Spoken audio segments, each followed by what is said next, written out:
किसके लिए बना है? मनुष्य के लिए। और वो संविधान सिर्फ भारत के लोगों के लिए बना है। संविधान, कानून, नियम, तौर तरीका, अगर कोई भी व्यक्ति संविधान का उल्लंघन करता है भारत में रहने वाले, उसको दंड मिलेगा। कहीं भी आप गलत नहीं कर सकते हैं, और कर लिए तो दंड मिलेगा, क्योंकि संविधान सबके लिए है, सभी भारतवासियों के लिए है। तो भारत के संविधान का अगर हम आप उल्लंघन करेंगे तो भारत सरकार, भारत का कानून आपको दंडित करेगा।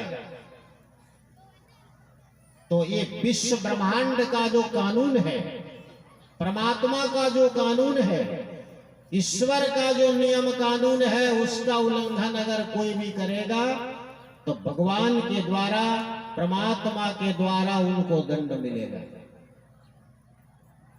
उसके कानून से नहीं बच पाएंगे आप गलत करेंगे, यहाँ की सरकार भले छोड़ दे सकती है आपको, लेकिन वो सरकार नहीं छोड़ेगी, वो तो दंड देंगे आपको।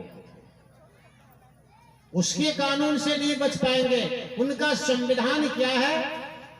जैसे भारत का संविधान डॉक्टर भीमराव अंबेडकर ने लिखा, वो संविधान निर्माता है। 26 जनवरी 50 को लागू हुआ। अब सवाल यहां ये होता है, भारत का संविधान भीमराव अंबेडकर साहब ने लिखा है, ये विश्व का संविधान किसने लिखा? तो परमात्मा ने लिखा है। मैंने एक बात सवेरे थोड़ा सा चर्चा किया था कि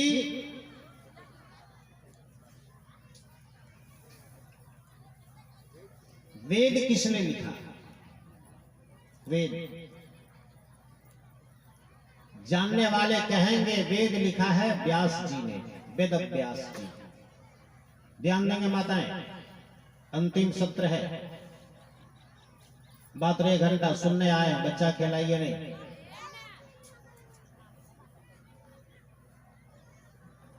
मर्यादा से बैठिए और सावधानी से सुनिए।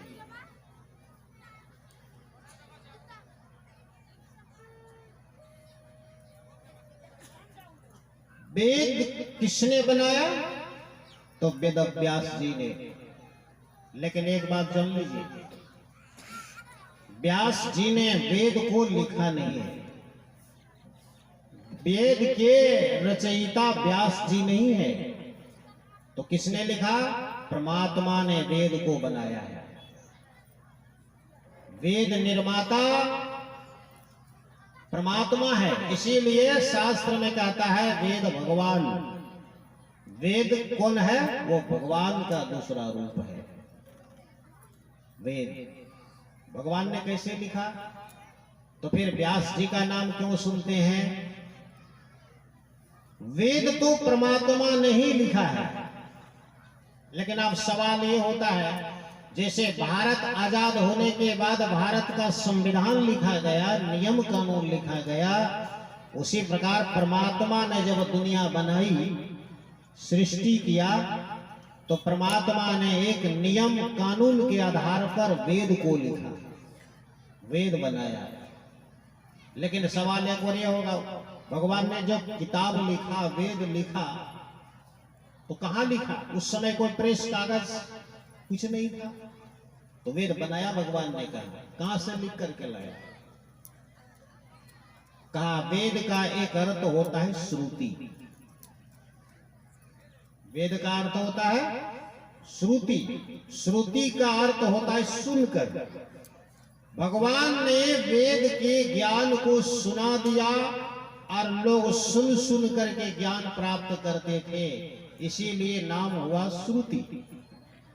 सुन करके ज्ञान लोग सीख लेते थे, और एक बार जो सीख लेते थे कि कभी भूलते नहीं थे, जिंदगी भर याद रहता था। सत्य युग, त्रेता युग और द्वापर युग में लोगों की जो क्षमता थी, मस्तिष्क जो था, याददाश्त जो, वो सबसे मजबूत। एक बार जो चीज सुन लिया कभी भूलता नहीं था। तो इस प्रकार सुना सुना करके वेदों का ज्ञान दिया जाता था। और वेद का एक अर्थ होता है, विद धातु से वेद शब्द बनता है व्याकरण में। विद धातु से वेद शब्द होता है जिसका अर्थ होता है ज्ञान, वेद का ज्ञान।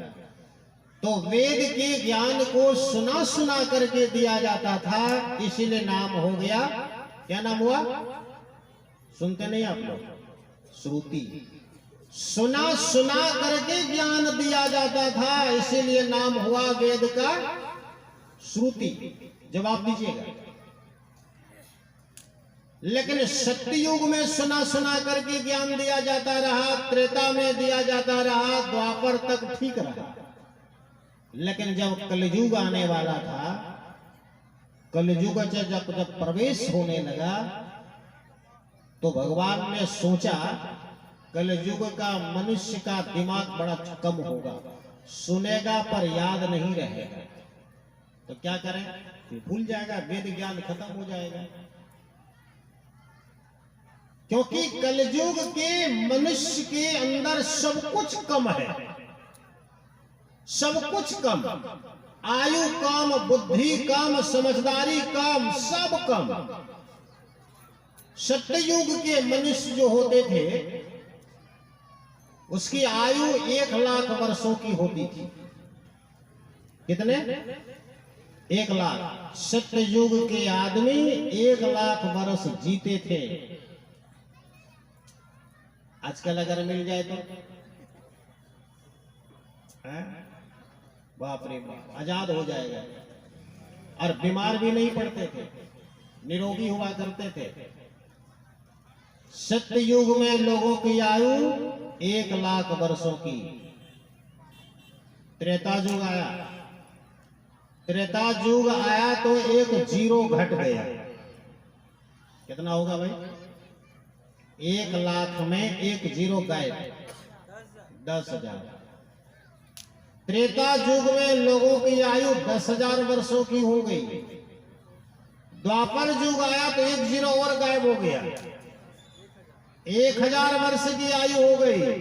और कलयुग जब आया, एक जीरो और गायब हो गया, बच गया कितना भैया? कितना होगा? 100 वर्ष। कलयुग में लोगों की आयु मात्र 100 वर्षों की है। और भागवत में, भागवत के प्रभास खंड में लिखा है, भगवान कृष्ण ने उद्धव जी को जब अंतिम उपदेश दिया था, ध्यान दीजिएगा, आप लोगों ने भी सुना होगा भागवत। मैंने यहाँ मझोल में 3-4 साल पहले एक बार किया था भागवत। रतनसार है ना, बहुत लोग गए होंगे। रतनसार मझोल में शायद 17 या 18 ईस्वी की बात है, पूरी याद नहीं है। वहां मैंने सुनाया था, बहुत लोग जाते थे इधर से भी।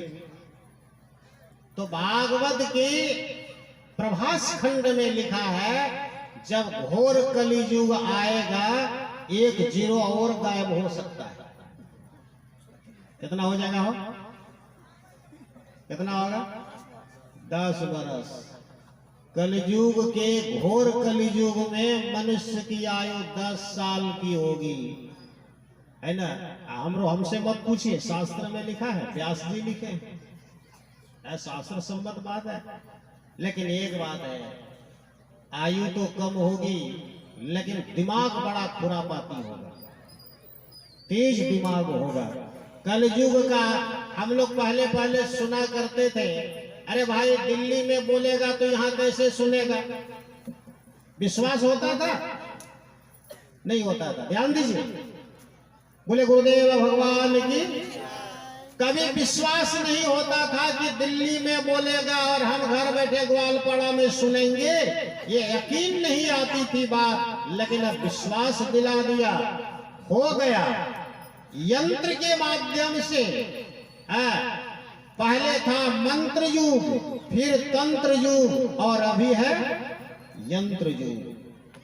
मंत्र, तंत्र और यंत्र। अभी यंत्र के बल पर मोबाइल से पूरे विश्व में कहीं भी है आप बात कर सकते हैं। ये सुन सकते हैं, ये यकीन हो गया ये कलयुग के मनुष्य ने कर दिया ये कमाल है। तो ये क्षमता, ये भौतिक क्षमता, भौतिक ज्ञान कलयुग के लोगों में ज्यादा होगा और हो रहा है। और सुनिए, सत्ययुग के मनुष्य की लंबाई 21 हाथ हुआ करता था, 21 हाथ लंबे होते थे, 21 हाथ। त्रेता युग आया तो 14 हाथ का हो गया, द्वापर युग आया तो 7 हाथ का हो गया, कल युग में घटते गया, 3.5 हाथ के आदमी हो गए। और उसी प्रभास खंड में लिखा है जब घोर कली आएगा तो 3.5 का आधा हो जाएगा। कितना होगा?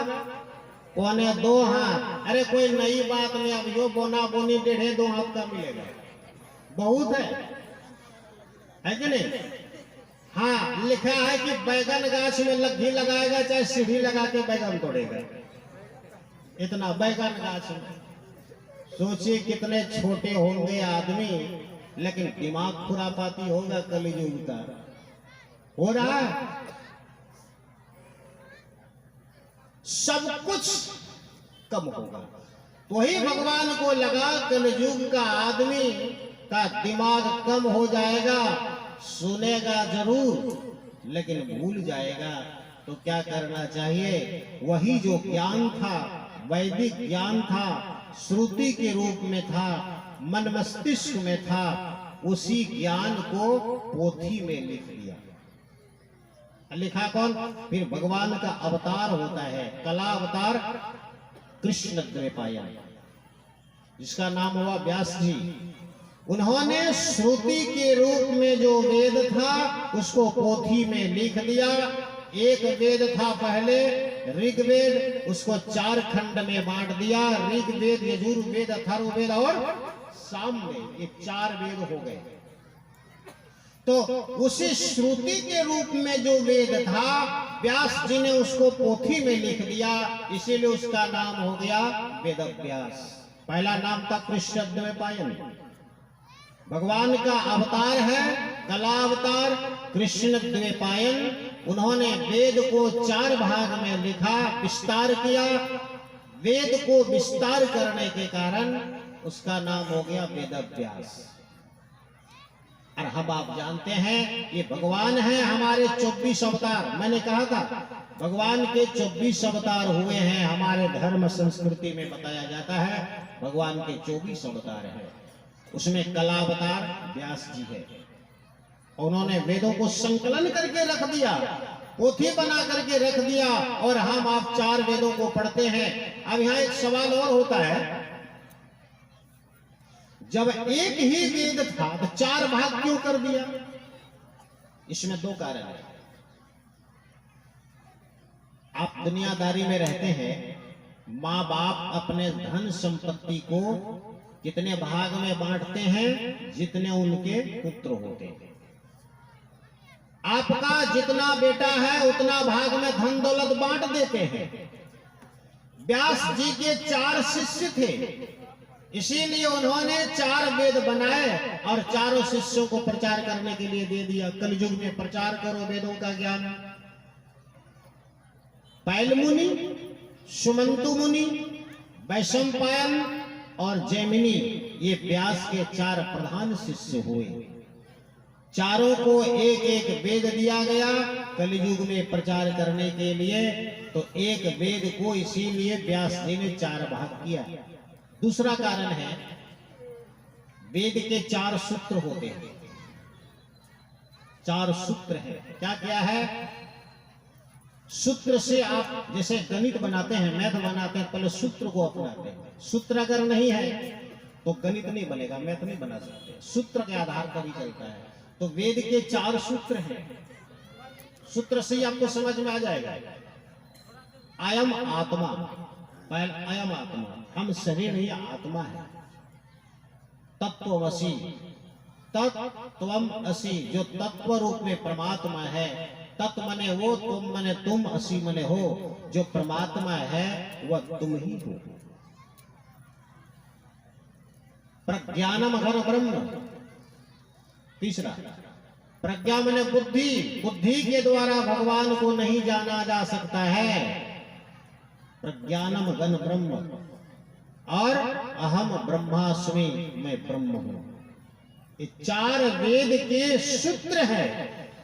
तो 4 सूत्र होने के कारण व्यास जी ने एक वेद को 4 भाग में बांट दिया और हम आप उसी वेद के अनुकूल चलते हैं। हमारा मूल धर्म ग्रंथ क्या है? वो वेद है। वेदः प्रणीहितो धर्म। धर्म किसे कहते हैं? सवाल होगा, धर्म किसे कहते हैं? तो वेदः प्रणीहितो धर्म। वेद ने जो नियम बना दिया, जो कानून बना दिया, वो धर्म है। वेद ने जिसको निषेध कर दिया वो पाप है। ये तो वेद का ज्ञान हुआ। मोटा मोटी ऐसे मूर्खुआ हिसाब से पूछा जाए कि धर्म और अधर्म किसे कहते हैं, तो तुलसीदास ने लिखा दिया, पर ही तो सरिस धर्म नहीं भाई, और पर पीड़ा सब नहीं अदमाई। दूसरे को सुख देना धर्म है और दूसरे को दुख देना पाप है। सीधी बात। जिसके करने से दूसरे को सुख मिलता है वो धर्म है। आपके करने से, व्यवहार करने से, बोलने से, करने से किसी को दुख होता है, वो क्या है? वो पाप है। सीधे शब्दों में कह दें, वो पाप है। आपके क्रियाकलाप से किसी को सुख मिल रहा है, धर्म है। आपके क्रियाकलाप से किसी को दुख हो रहा है, वो पाप है, वो अधर्म है, वो अन्याय है। तो हमारा वेद जिसको प्रतिपादित किया है वो धर्म है, और हम आप धर्म के प्रतिनिधित्व को मानते हैं। मैं बार बार कहता हूं, अगर ज्ञान नहीं है, शास्त्र का ज्ञान नहीं है, तो हिंदुत्व का पहचान क्या है आपका? बोलने में बड़ा ग्लानि है, अफसोस होता है कि हम हिंदू हो करके भी हिंदू धर्म को नहीं जानते। नहीं जानते हैं, हमारे बच्चे नहीं जानते हैं। क्यों नहीं जानते हैं? संविधान जो भारत का है ना, उसमें कोई कोई ऐसा संविधान गलत बन गया है, गलत बन गया है, धारा गलत लगा दी गई है, जिसके कारण आप देखिए, आप एक अफसोस की बात है, आप अगर गुरुकुल बनाना चाहें और गुरुकुल में अगर संस्कृत को पढ़ाना चाहे, वेद पुराण को पढ़ाना चाहे, स्कूल में अगर वेद पुराण शास्त्र की बात अगर पढ़ाना चाहेंगे कोई टीचर, तो नहीं पढ़ा सकते हैं। वो नहीं पढ़ा सकते हैं। क्यों नहीं पढ़ा सकते हैं? क्योंकि संविधान ही नहीं है, आपको कानून ही नहीं ऑर्डर दे रहा है। सरकारी विद्यालयों में आप धर्म की बात, वेद शास्त्र की बात आप नहीं पढ़ा सकते हैं। अगर पढ़ाइएगा, अपना मनमाना कीजिएगा, कानून आप पर हावी हो जाएगा, आपको रोक देगा। लेकिन मुसलमान अगर चाहे तो अपने कहां पढ़ाता है? मदरसा, उसको इजाजत देता है कानून। 30A, एक है 30 और एक है 30A। एक कानून लिखिएगा, पढ़े लिखे जानते हैं। एक है 30 और एक है 30A। ये दोनों कानून गलत है। 30 कानून ये इजाजत देता है कि आप जो है ये सरकारी विद्यालयों में वेद शास्त्र अपने बाल बच्चों को नहीं पढ़ा सकते हैं। कानून का आदेश नहीं है, लेकिन 30A आदेश देता है कि वो दूसरा धर्म वाला चाहे तो अपने मस्जिद में, अपने मदरसे में वो अपने धर्म का तालीम दे सकता है, अपने धर्म का नियम कानून बता सकता है, और बताता भी है। बताता है ना। आप बोलिए, ये सुपौल डिस्ट्रिक्ट में है ना, बोलिए ना, सुपौल है। कितने गुरुकुल है यहाँ पर? है? नहीं है। बिहार में कितने गुरुकुल है? किसी को नहीं पता है। अब मदरसा पूछा जाए तो मदरसा अगर पूछा जाए तो बहुत हो जाएगा। गुरुकुल नहीं है। हिंदुस्तान में हिंदुओं के लिए गुरुकुल नहीं बना सकते हैं आप, शिक्षा नहीं दे सकते हैं, पर वो दे सकते हैं और उसको पैसा भी देती है सरकार, आपको नहीं देगी, है ना। ये नीति गलत है ना, ये नीति गलत है। वो पढ़ा सकते हैं, हम नहीं पढ़ा सकते, ये नीति गलत आ गई और आज हम बोझा ढोए जा रहे हैं मैकुले की परंपरा में, ये विदेशी सभ्यता में, इस सरकार की नीति कानून में बहुत से कानून ऐसा गलत बन गया है जो भारत के लोगों को बर्बाद कर दिया। जब भारत आजाद हुआ था उसके पहले की बात देखिए, है ना, जब भारत को सोने की चिड़िया कहा जाता था, उस जमाना में जब यहाँ पर ये मुगल नहीं आए थे, अंग्रेज नहीं आए थे, उसके पहले की बात है, भारत में 7 लाख गुरुकुल थे। कितने थे? 7,11,000 गुरुकुल हुआ करते थे पूरे भारत में। 7,11,000 गुरुकुल हुआ करते थे। और एक दिन सर्वे हुआ, अभी वर्तमान में भारत को आजाद हुए कितने साल हो गए? 75वीं आजादी मनाए ना, 75 साल हो गए भारत को आजाद हुए। तो अभी का सर्वे जब आया तो पूरे भारत वर्ष में कितने गुरुकुल है जानते हैं? मात्र 34 गुरुकुल। कितने? 34। पहले कितना था? 7,11,000 गुरुकुल हुआ करते थे इस देश में, सोने की चिड़िया में। और आज मात्र 34 गुरुकुल है पूरे भारत में, और वो भी सरकार द्वारा संचालित नहीं है, ये ध्यान देना। संत महात्माओं ने कहीं कहीं बनाया है, जो चल रहा है वो यहाँ नहीं, वो काशी में, वृंदावन में, हरिद्वार में, ये सब जगह में कहीं कहीं पर है गुरुकुल। सरकार नहीं पैसा देती है गुरुकुल में, सरकार द्वारा संचालित नहीं है, संस्था द्वारा संचालित है, साधु महात्मा के द्वारा संचालित हो रहा है, लेकिन सरकार के द्वारा संचालित नहीं है। उसके वहां पर उसको पढ़ाने के लिए सरकार वहां पर जो रहते हैं, क्या बोलते बोल भी उसको पैसा देती है, 20,000 25,000 मंथली। और आपके बच्चे, हमारे बच्चे के लिए कोई व्यवस्था नहीं है ना। इसीलिए उनके बच्चे कुरान जितना है सब उसको ज्ञान होता है, पर हमारे बच्चे को वेदों का ज्ञान नहीं पता है। संस्कृत क्या चीज होता है आजकल के स्टूडेंट को पता नहीं है, विद्यार्थी को पता नहीं है। क्यों नहीं पता है? क्योंकि संस्कृत का कोई मोल नहीं है, कोई वैल्यू नहीं है। संस्कृत पढ़िए चाहे नहीं पढ़िए कोई बात नहीं है, पर इंग्लिश अनिवार्य है ना। और जब संस्कृत ही आप नहीं पढ़ेंगे, और हमारे जितने धर्म ग्रंथ है सब संस्कृत में है, और संस्कृत ही अगर हमारे बच्चे नहीं पढ़ेंगे तो वेदों को कैसे पढ़ेगा, कुरान को कैसे पढ़ेगा, उपनिषद कैसे पढ़ेगा। और अपने वेद पुराण को अगर नहीं पढ़ेंगे हमारे बच्चे तो धर्म क्या होता है वो जानेगा कैसे? जानेगा नहीं।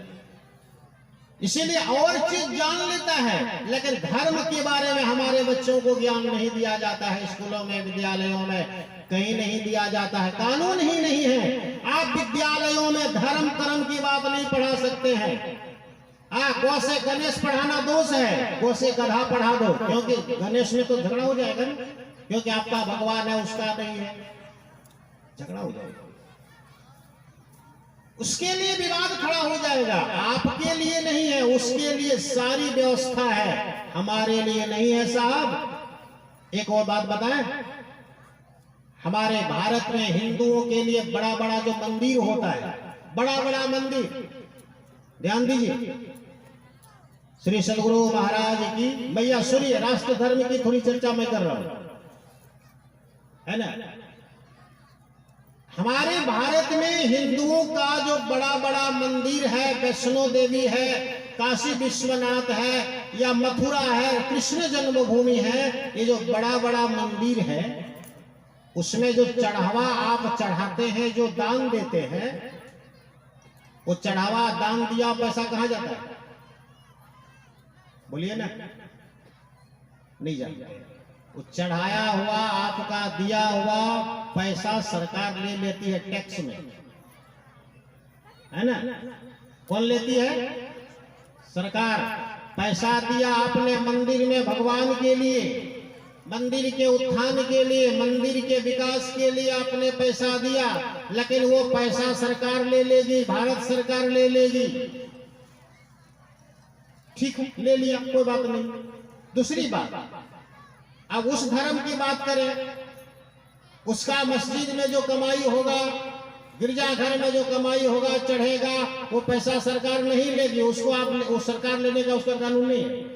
उसका पैसा वो नहीं ले सकती है सरकार, बल्कि उसको अगर जरूरत पड़ेगा कि मदरसा बनाना है तो आपका पैसा जो लिया था टैक्स में वो उसको दे देगा, आपसे लेकर के उसके विकास के लिए दिया जाएगा, पर आपको नहीं देगा। ये खुशी हुई कि ना? अच्छी बात है, बताइए, बोलिए ना भाई। श्री सदगुरु, ये गौरव की बात नहीं है, धिक्कार है हम हिंदुओं को। हम भगवान को पैसा देते हैं, वो भगवान के मंदिर में नहीं लग पाता है, वो जाकर के उसके धर्म में लगता है। उसको पैसा देती है सरकार और आपसे पैसा लेती है। इस संविधान गलत है, इसी की लड़ाई चल रही है और हम आपको इस पर थोड़ा विचार करना पड़ेगा, लड़ना पड़ेगा। जब क्योंकि धर्म के लिए अगर आप नहीं लड़ेंगे तो एक दिन ऐसा आएगा, आज तो सत्संग करने भी दिया जा रहा है, एक समय ऐसा आएगा आपको सत्संग करने के लिए भी परमिशन लेना पड़ेगा, मंदिर बनाने के लिए भी परमिशन लेना पड़ेगा, है ना? ये धिक्कार है। ये हम गुलाम भारत में, यानी आजादी तो मिल गई लेकिन मन से आजाद नहीं है, कागज में आजाद है। अभी भी मानसिक गुलामी भारत के लोग झेल रहे हैं, स्वतंत्र नहीं है साहब। गुलामी अभी भी हमारे मन में बैठा है। हम अपने मन से मंदिर नहीं बना सकते, अपने मन से गुरुकुल नहीं बना सकते। आपका पैसा वहां लेकर वहां चला जाएगा, उसका बच्चा का विकास होगा। आपका बच्चा को पढ़ा नहीं सकते हैं वेद शास्त्र कुरान, आप पढ़ाएंगे नहीं, आपका बच्चा जानेगा क्या कि वेद और कुरान क्या होता है, धर्म क्या होता है? इसके लिए हमें थोड़ा जगना पड़ेगा, लड़ना पड़ेगा और अपने धर्म की रक्षा के लिए लड़ना ही धर्म है ना? इसीलिए उठना है अपने धर्म की रक्षा करने के लिए। अगर हम आगे नहीं बढ़ेंगे तो कहा गया है ना, धर्मो रक्षति रक्षितः। आप धर्म की रक्षा करेंगे तो धर्म भी आपकी रक्षा करेंगे। आप कहेंगे ये भारत को एक तो कहा गया है ना धर्मनिरपेक्ष, कहता है ना धर्मनिरपेक्ष देश है। यहाँ पर सब मनमाना जो धर्म कर्म कर सकता है, सरकार को कोई मतलब नहीं कि आप कौन धर्म कर रहे हैं, नहीं कर रहे हैं, क्या कर रहे हैं, आपको कोई मतलब नहीं है। सरकार को धर्मनिरपेक्ष है, मनमाना चलता है। लेकिन हम आप तो हैं, हिंदू की औलाद हैं, उसके खून आपके शरीर में है। आपको हमारे यहाँ इतना इतना अन्याय होता है धर्म के नाम पर। हमारी जो राष्ट्र माता है ना, एक गौ माता है, इसकी हत्या होती है, कलंक है हमारे देश पर।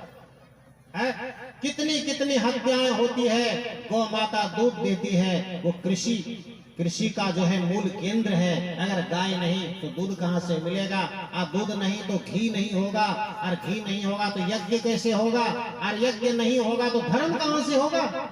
मूल आधार गाय है।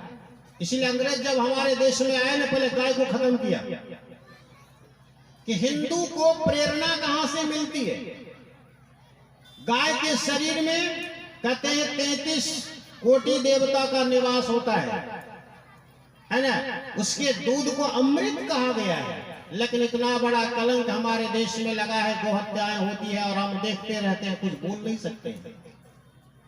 एक बार स्वामी विवेकानंद गए जापान गए। किसी ने पूछा, महाराज आप भारत से आए हैं तो बताइए भारत में कौन सा जानवर का दूध अच्छा होता है, सबसे अच्छा कौन सा जानवर का?